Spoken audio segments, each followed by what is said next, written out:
જય સ્વામિનારાયણ. આજના દર્શન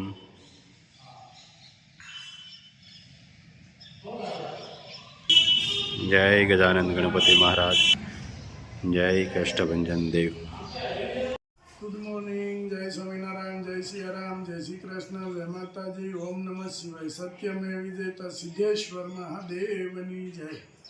જય સ્વામિનારાયણ. કોઈ પણ વ્યક્તિ વિશે કંઈ પણ જાણ્યા વગર મંતવ્ય આપવું એ એના વ્યક્તિત્વનું નહીં પણ આપણા વિચારોનું પ્રદર્શન છે. જય સ્વામિનારાયણ. હાલો. જય સ્વામિનારાયણ. જય સ્વામિનારાયણ. અમારે સંજયભાઈની ન્યા દીકરાનો જન્મ થયો તો આપણે બતાવ્યું હતું. આજે એની 6 દિવસ પૂરા થયા. આપણે એની છઠ્ઠીની રસમ આવે બેનુની, આપને તો ખબર ન હોય પણ આજે એની છઠ્ઠી છે, એટલે આ બધું ડેકોરેશન ચાલુ છે. જો અમારે ખુશીબેન અને વિજયભાઈ, ખુશીબેન ખુશી થઈ ગયા છે અને ડેકોરેશન ચાલુ છે બધું. અમારે યોગીભાઈ કે સંજયભાઈના સન, એમને આજે છઠ્ઠીના દિવસે અહીંયા સામે સભા રાખી છે અને ત્યાં છઠ્ઠીનો કાર્યક્રમ રાખ્યો છે. એટલે બહેનો બધા ત્યાં અને પુરુષો અહીંયા સંતોની સભામાં નવી પરંપરા ચાલુ થઈ છે. નવી પરંપરા. અને આ આપણા પરિવારમાંથી પહેલો દાખલો બેઠો કે છઠ્ઠીની અંદર સંતોની સભા. સંતોને મજા આવશે, સંતોને આનંદ થાય કે ભાઈ નહીં, છઠ્ઠીનો પ્રોગ્રામ છે, સાથે સાથે આ સભા હોય એટલે સંસ્કારની અને શિક્ષણની અને નવી નવી પ્રેરણા મળે એવી વાતો બધાને થાય. અહીંયા બધા મહેમાનો આવ્યો હોય તો એ બધા ક્યાંક ને ક્યાંક નવું લઈને જાય. ભાઈ આવું સારા કાર્ય થતું હોય તો એમાં સંતોને ગમે ત્યારે આપણે આમંત્રણ આપી અને એની સભા રખાય. બીજા કાર્યક્રમ આપણે કરવા એની કરતા ધાર્મિક કાર્ય કરવા હારા. સમાજ માટે બહુ સારી વાત કહેવાય. એમ સમાજ માટે સારી વાત કહેવાય અને પોતાના સંતાનો માટે સંતાનનું ઘડતર સારું થાય. આજે બધા કામે લાગી ગયા છે. આ અમારો ઘરનો પ્રોગ્રામ છે બરાબર. અને સંતોની સભા છે અને આંજે કે છઠ્ઠીની અંદર બધા જાજે ભાઈ પતાસા ને પેંડા આપતા હોય છે, પણ આપણે છઠ્ઠીની અંદર લીંબુ ગોટાનો પ્રોગ્રામ રાખ્યો છે. અને પેંડા પેંડા હવામણ પેંડા છે. ઓ રમેશભાઈ, હાવ. અને એક ગુણ બટેકાના ગોટા બનાવવાના છે. લીંબુ ગોટા. હા. બાકી જે ભાઈ બનાવે છે એ ભાઈના હાથના એક ફેરું લીંબુ ગોટા તમે ખાવ એટલે જિંદગીમાં ક્યાંય તમે બીજીએ જાવ નહીં. કેમ રમેશભાઈ? નટુભાઈ હોય અને જોઈ લ્યો મોટું બધું તપેલું, મોટું તપેલું મૂક્યું છે બાફા બટેકા. રમેશભાઈ કામ જોરદાર. આગળ બફાઈ જાય એટલે છાલ ઉતરવાનું ને બધું મસાલાનું કામ કરવું જોઈએ ને. અને આમાં આપણે જોગીભાઈને અને આપણે રાજભાઈ કેવું છે કે આપણી કેમ કે આપણા પરિવારમાં ક્યાંય પ્રસંગ હોય એટલે ટોટલ હાજર રહે. હા, બધા હો, આપણે હરિભક્તો બધા કામે આવે. હરિભક્તો આવે, આપણા આજુબાજુ મિત્ર બધાય, મિત્ર સર્કલ બધા. કોઈ એવું નહીં કે અહીંયા એવું નહીં રાખવાનું એમ. આપણું ગ્રુપ જ એવું છે. કેમ રમેશભાઈ? આપણું ગ્રુપ જ જોરદાર. કહેવાની વાત ન રાખે, કહેવાની વાત ન રાખે. જોરદાર ગ્રુપ છે. બાકી નગરવાલાની ઘોડે થાય કે એકલા ફાફા મારવા પડે, પણ આપણે તો ખાલી કહેવાનું હોય કે આ વસ્તુ આમ કરવાની છે એટલે એ થઈ જ ગઈ. જો અહીંયા રમેશભાઈ ને રાજુભાઈ અમારે મહેનત કરે છે. ઓલી પણ લાઇટ નું સભામાં હર્ષભાઈ ની, ઘનશ્યામભાઈ ની બધા છે. ડેકોરેશન માં વિજયભાઈ ની બધા છે. વિજયભાઈ, ઉમેશભાઈ. હા. અને હાંજે પાછા ઓલાની ઘોડે નથી કહેવાય કે શેત્રુજીમાં ગાગડીઓ ભલ્યો એટલે હાંજે નિલેશભાઈ આવી જાય. હા. જમાવટ છે. હાલો રમેશભાઈ. જય સ્વામિનારાયણ. ચલાલા BAPS મંદિરના અગ્રેસર કાર્યકર્તા આદરણીય શ્રી સંજયભાઈ વેકરિયાને ત્યાં મુક્તરાજનો જન્મ થયો છે. એમની ત્યાં દીકરાનો જન્મ થયોના આજે 6ઠ્ઠો દિવસ, એટલે કે આપણી ધાર્મિક પરંપરા મુજબ કે 6ઠ્ઠીનો દિવસ કહેવાય. આજના દિવસે આપણે સૌ જાણીએ એમ કે વિધાતા લેખ લખવા માટે આવતા હોય. આજના દિવસે સગા સંબંધીઓ, વડીલો, મિત્રો બધા બાળકને આશીર્વાદ દેવા આપતા હોય છે. પણ આજે આપણા માટે ગૌરવની બાબત છે કે સંજયભાઈ વેકરિયાને ત્યાં ધારી મંદિરથી પૂજ્ય કોઠારી સ્વામી, દીનબંધુ સ્વામી સહિત સંતો આજે મુક્તરાજ કે જેમનું નામ પણ મહંત સ્વામી મહારાજે યોગી પાડ્યું છે. તો આજે આ યોગી મુક્તરાજના 60ના દિવસે પૂજ્ય સંતો અને બધા સ્નેહી મિત્રો એમને આશીર્વાદ દેવા માટે પધાર્યા છે. તો એ આપણા માટે ગૌરવની બાબત છે. આપણા પરંપરાની અંદર આ દિવસે સંતો મહંતો આવતા હોય તો એ એક આનંદની વાત છે. અને આજે આ ચલાલાની અંદર પ્રથમ પરંપરા મુજબ કે આજે પહેલી વખત 60ના દિવસે આવું સુંદર આયોજન થયું, સંતોની ઉપસ્થિતિ થવાની છે. તો એ આપણા સૌ માટે ગૌરવની બાબત છે. આપણા હિન્દુ સનાતન ધર્મ માટે, આપણા બાળકોની અંદર સંસ્કાર આવે એના માટેનો આ ઉત્સવ મારી દ્રષ્ટિએ સૌ પ્રથમ ચલાલાની અંદર થયો છે. અને અલૌકિક ઉત્સવ આપણી વચ્ચે આજે થવાનો છે. સંતોની ઉપસ્થિતિમાં આપણને સૌને લાભ પ્રાપ્ત થવાનો છે. જય સ્વામિનારાયણ. ભારતીય સંસ્કૃતિની એક વિશેષતા રહેલી છે કે મનુષ્યના જીવનની અંદર 16 પ્રકારના સંસ્કાર કરવામાં આવે છે. 16 સંસ્કારની વિધિમાં શું હોય છે? ભગવાનને જીવનના કેન્દ્રમાં રાખો, ભગવાનને આગળ રાખી અને તમારા જે વિધિ વિધાનો છે એ કરો. તો આજે સંજયભાઈને ત્યાં ભગવાનની કૃપાથી, સ્વામી ભગવાનને મહંત સ્વામી મહારાજના આશીર્વાદથી ભગવાને મુક્તરાજનો આ રીતના જન્મ થયો, મુક્તરાજની ભેટ આપી છે. તો એના આજે આ 60નો દિવસ એ ખરેખર આપણા માટે આનંદની વાત છે કે આજે આપણને ભગવાનને કંઈક પ્રાર્થના કરવાનો અવસર મળે અને આજે ભેગા મળીને આપણે સૌ એના માટે શુભકામના વ્યક્ત કરીએ. એમનું સ્વાસ્થ્ય સારું રહે, ભણી ગણી જીવનમાં આગળ વધે, માતા પિતા, ધર્મ અને રાષ્ટ્રની સેવા કરે એવો શૂરવીર બને. કબીરજી બહુ સુંદર એક વાત આપણને કરી છે કે રામ નામ એક અંક है और साधन सब है शून्य, एक गए सब गए एक रहे 10 गुण. ભગવાન છે એકડો છે અને સાધન બધા મીંડા છે. તમારી પાસે સારું મકાન હોય, સારા પૈસા હોય, ધન દોલત, દીકરા દીકરી, ખેતીવાડી, આ બધા તમારી પાસે જે કઈ સંપત્તિ હોય એ મીંડા છે.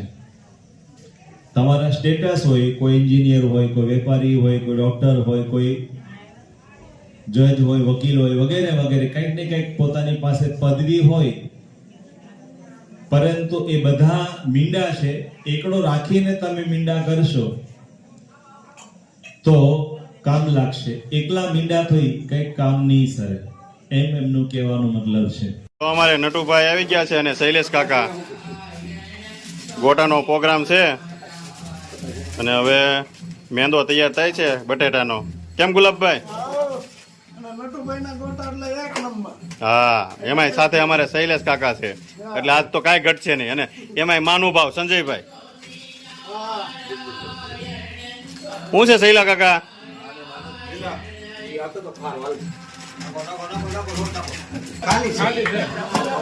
નીલુભાઈ કેમ છે? તું તો મોટો મોટો દેખાણો હે? હું આ બધું મહેનત કરામ જો સુપર ને. વાહ ભાઈ વાહ. જો શાબાન, આપણે નટુભાઈની વાડીએ જે ગોટા બનાવ્યા હતા અને અહીંયા નટુભાઈ બનાવવાના છે. કેવી સરસ કામગીરી. આ બધા એમ કહે છે કે આ ગોટા મોટા થાય, પણ નટુભાઈ કહે કે મોટા જ ગોટા બનાવવાના છે. આપણા પંથકમાં લગભગ આવા સરસ બટેટા વડા ક્યાંય કોઈ ખાધા ન હોય એવા બટેટા વડા આ નટુભાઈ દ્વારા બને છે. ને આને બટેટા વડા કરતા લીંબુ ગોળા તરીકે પ્રખ્યાત છે.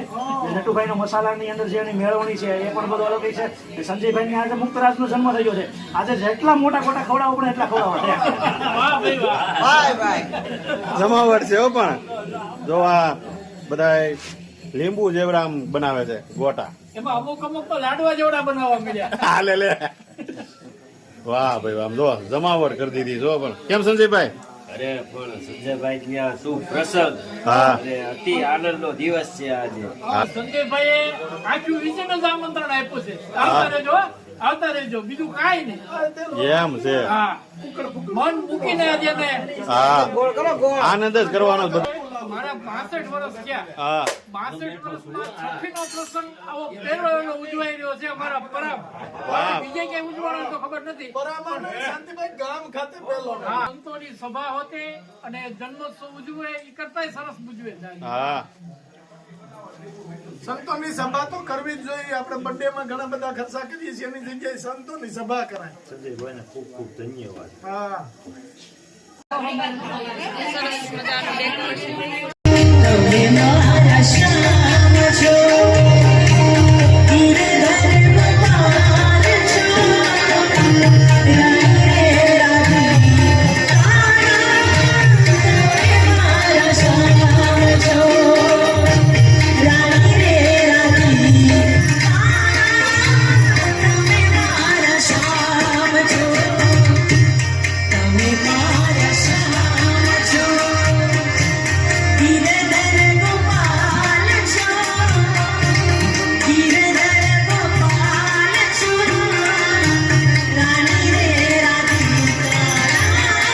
જય સ્વામિનારાયણ. મા દીકરા હારો ને હારું હાલો. સંજયભાઈ નો કાનુડો આવી ગયો છે તૈયાર થઈને.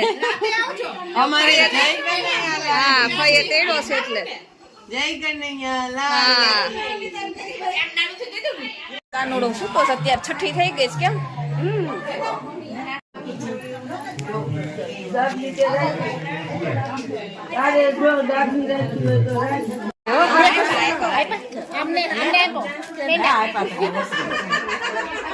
જેવો સાહેબ બેનભાઈ બે હરખા જતા કેવા ઉજવે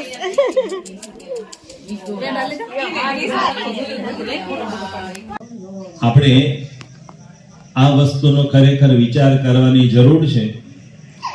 એ સિવાય તમે જો ભગવાનને જીવનના કેન્દ્રમાં નહીં રાખો અને જીવન જીવશો, જીવન જીવાય જશે પણ ખાલીપો, અજંપો, અશાંતિ, અપૂર્ણતા અને ટેન્શન, અફસોસ, પસ્તાવો આ બધું હારોહારે આવશે. થોડા સમય પહેલા સોલાપુરના એક ડોક્ટર, ન્યુરોસર્જન, એનું નામ હતું પ્રશાંત. એની પાસે એટલા બધા સાધન સંપન્ન હતા, પોતાનું પ્લેન હતું. ભારતની અંદર ઘણા બધા ડોક્ટર છે પણ પોતાનું પ્લેન હોય ડોક્ટરને, એવાના એક ડોક્ટર એ હતા.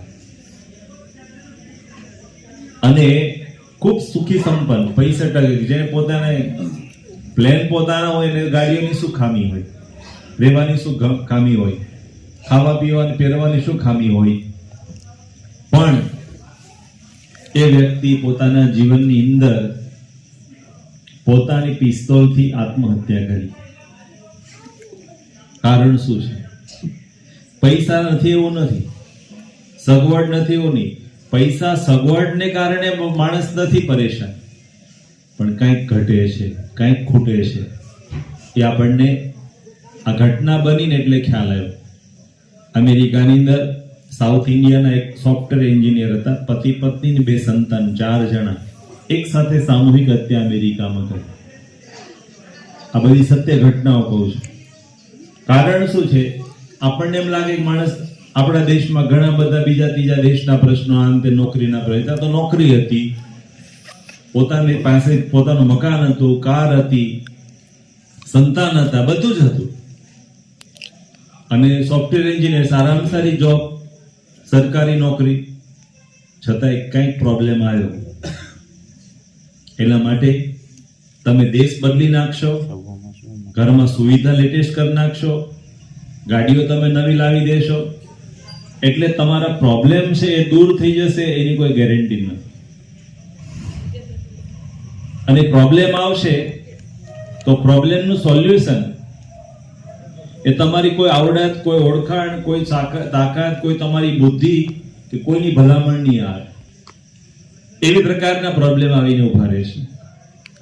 ત્યારે એ પ્રોબ્લેમમાંથી બહાર નીકળવા માટેનો રસ્તો એ માણસને અધ્યાત્મમાંથી પ્રાપ્ત થાય છે. એટલા માટે આ વાત કરી, કબીરજીએ વાત કરી, ભગવાન વેદવ્યાસજીએ વાત કરી, ભગવાન સ્વામિનારાયણ શિક્ષાપત્રીમાં કીધું કે ભક્તિ ને સત્સંગ વિના વિદ્વાન પણ અધોગતિને પામે છે. જો અહીંયા ગોળી વાળવાનું કામ ચાલુ છે અને અહીંયા ગોટા બનાવવાનું કામ ચાલુ થઈ ગયું છે નટુભાઈનું. કેમ નટુભાઈ? હમણાં નટુભાઈને એક પ્રોગ્રામ આપણે કરવાનો જ વાડીએ, નટુભાઈની જ વાડીએ. કેમ પ્રિયાગ? કેમ નટુભાઈ બનાવ્યા હતા ગોટા? સરસ. અને આ કેવા બીના છે? એક નંબર ને. જો લીંબુ ગોટા હો નટુભાઈના. એક ચાલુ કામ છે. નાના છે? શું વાત છે? પણ ચારે તો રેડી થઈ જાય નટુભાઈ. અને ખાવા વાળા કેટલા ખાઈ જાય તમારા ગોટા? 35-40 ને? પોણો કિલો. આપણે વાડીએ બનાવ્યા હતા પણ ખાઈ ગયા હતા ને બધા. સફાઈઓ બોલાવી દીધો પણ તો એમ કહેતા હતા નહીં ખવાય જતો તળિયા ઝાટક કરી દીધું. હમણાં જો મહેમાન આવે ને તે આપણે પાછો ગોઠવવો છે.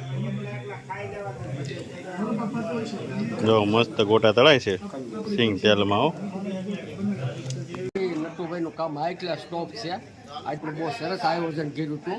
નટુભાઈ ગોટા બનાવ્યા એટલા. ગુલાબભાઈ બેટા લીંબુ ગોટા છે, ગુલાબભાઈ છે, રમેશભાઈ છે, રાજુભાઈ છે, સંજયભાઈનો બહુ ખૂબ ખૂબ આભાર.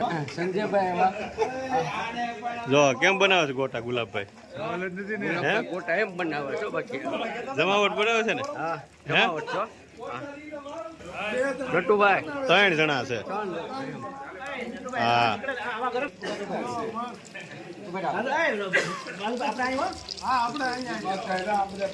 બધા બાકી જ રહે.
સત્સંગની સેવા કરે સ્વામીની સેના તમે જોડાઈ જાય.